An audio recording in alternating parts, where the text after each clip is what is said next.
Этот Коран и Марама, что остались Райме Алиевой от матери, стали не только семейным наследием, но и духовной опорой в тяжелые времена. В самый трудный период ее матери удалось сохранить эти бесценные вещи, ставшие символом их веры и неразрывной связи с Родиной.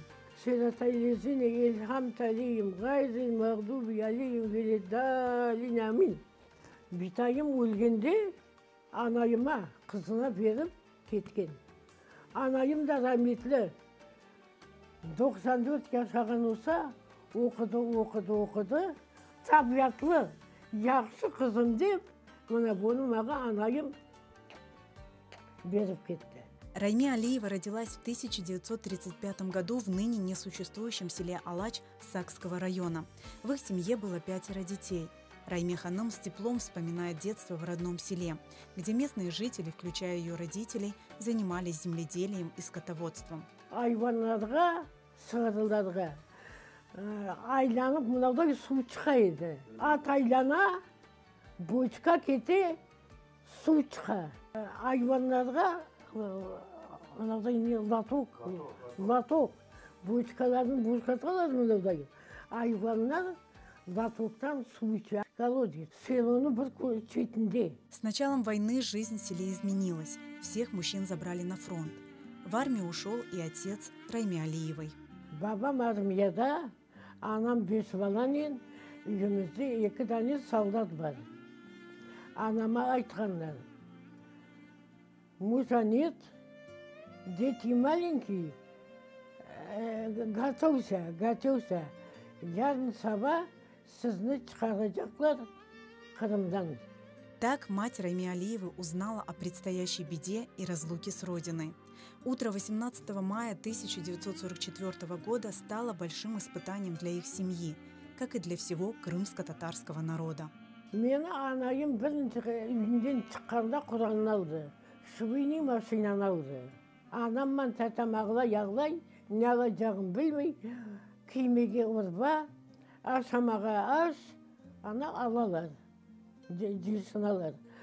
Саба ерте қапыны, пенжерені қақып, төсектен разбудили.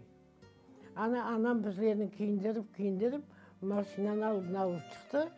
Машинаға біздің қойдылар, алып кеттілер. Бабасы көрді, поезда. Қарбабам айтты, вай қызым, дейді. Ауысып бір-бірімізге омайжақмыз. Жоллар поезд солы, дейді. Сон қарбабам айтты, айды қызым кете бері, дейді. Сен де кет, мен де кет. Анда басақ тапышарық. Қарбабай Оралға түсе. Анам Беговатқа, Тәжікстанға түсе. Ол өлгенше біреу-біреуін көрмейді. Так семья попала в Узбекистан, в город Бекабад, где, прожив лишь год, вновь подверглась выселению. Беговатқа біздің кетіріп төккен, сон біз земнанкеде жасадық. Бір уақытта бізге талонман өтмек береді. Красный армия семьясы деп, 2 қадама паёк береді. Акам плотник оламан деп бір жерге оқуға барады. Ана бір күні олар Ден Победа oldu. Кімге татармеш айтетті білмеймін. Беговаттан біздің жүкледі кене, алды кетті тап Тәжікстанға. Райме Алиева помнит, какой невыносимо тяжелой была жизнь на чужбине, где ее матери пришлось бороться за жизнь каждого ребенка. Тәжікстанға келген соң, бабам жоқ, аш жоқ. Анайым швейный машинаны арқасына ұрып, колхоз тәжіклерге, өзбектерге ұрба тікіп, балаларын бақты. Боғдай жиылған соң, біздер барып мыналай боғдай жегейдік, кеш оғанда жерден. Оны анайым нетіп, дегірменге алып барайды, оны япып келеді, аны пішіреді, баққан шайтып. Мен қыз бала әбетке чық, 30 сәне бұзау бақайдым. Сон қадам бақайды. Мұның колхозым балалары. Анам қайт күнде бір таңғышылықман сағайды сондай. Біздер бұзау бақайды. Сон ақшам анайым айтады, да келіп өлчемеділер балам бар, сүт ішмесек. кетіңіз деді. Ана барып сүтке той еді, қайтеді. В те голодные дни Райме Алиевой не раз приходилось видеть смерть. Қырымда бухгалтер қоңышымыз еді, еркек адам. Тәжікстанда сол көйде өлді. Кепін де жоқ, бір şey de жоқ. Түгеге байлап, через колхоз алып кетіп, өлісін жейділер. Соны білемен, аңладың? Біз үш қыз балачық, ағлай отырдық. Ана досымның бабасы өлді. Лишь через несколько лет отцу Райме Алиевой удалось воссоединиться с семьей. Бабайым Тәжікстанға келді, біздің кеш тапты. Ну, кеш тапса да тапты. Комендантский час бар еді. Енді Сапайқұлов, Сабирайқұлов комендант бір жаққа шығармай. Молодежь жерілғай, молодежь жерілғай. Қачарда едік те Тәжікстандан, қарада деңіздер олмаса, атар едім өзімне, анамда бабам олмаса. Бабам істеді, семьясын алып, Өзбек колхозындан городқа кетмеге.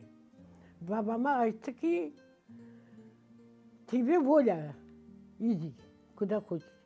Семьяны бермейміз деді. Бабам бір жаққа бара алмады. Ана қолымда сенек, пақтаны құрт, пақта жейді, председатель. Бізге ат алып келе, шойчқаны еті, қамыр, шойчқаны түклері бар үстінде. Ашамаймыз қарып кет. Өтмегіміздің арықын суына батырып, ашап үсі едік. Да, евленмеген едім. Замуж Райме Алиева вышла в 1955 году за Османа Абдурахманова. Однако и в новой семье Райме Бита в первые годы пришлось нелегко. Мені ифақлықтан қайнанам білекен. Анамнан общались, и она мені келін етіп алды. Мені келін етіп алдылар Өзбек колхозына. Енді Решат оғлым доғылды, балабан оғлым. Решат, 56 жыл. Ана evde отыраман, председатель қапыға келе, келін пақтаға шығын. Ана шығаман қарып, шығаман. Ал кетіп бейбітшігіме Решатны жасырге бердім. Абетте емізмеге келсем, мен не ашадым абетке. Ана шайтып бір 6 ай чекістім мен. Районда қайнанамын көйдесі футсалалы бір адам емін сата. Ана борышқа олардың емін алып, Өзбек колхозындан көшсік Октябрь районға. Экскаваторге кірді қарып, сон айлықны жақсы алды. Ну, сон жақсы олып кеттік. Аллаға шүкір, мына 5 тане оғлым бар. Сол Октябрь районына олар да көшіп келді. За плечами Райме Бита более 30 лет трудовой деятельности. На чужбине она работала помощницей воспитателя в детском саду, а затем санитаркой в больнице. Вместе с мужем они прошли через все трудности, смогли вырастить и женить сыновей. А в 1991 году им посчастливилось осуществить еще одну мечту – вернуться на родину. Они обосновались в Джанкое. В Крым вернулись и родители Райме Бита.